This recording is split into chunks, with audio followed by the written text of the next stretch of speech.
shilling 17 trillion of that budget is to pay debts. He talked about it towards the end of his speech. He talked about it.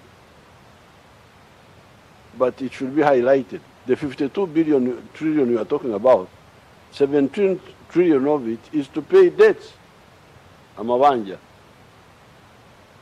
Many of these debts were being pushed by the neo-colonial public servants until recently, when I put down my foot and insisted on approving every loan.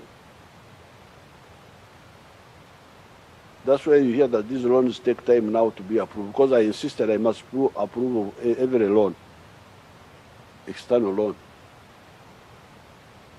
Because all this money was not worth borrowing.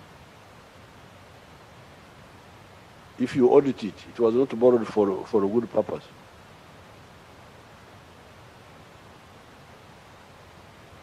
Less, and I'm glad the minister talked about that, or not to borrow at all.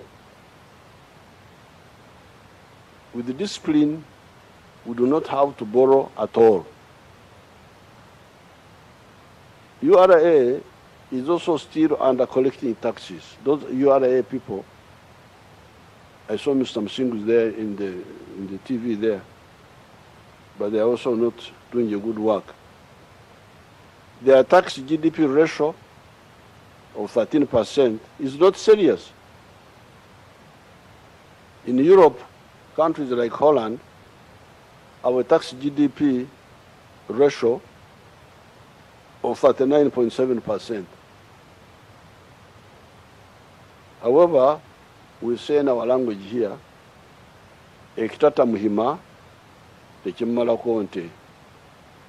When a cattle keeper still has life, he will get new cows, even if the old ones died. Tujja kutuusaako emboozi eyo mu mawulire gaffe ageesigika ku ssaawa njayi.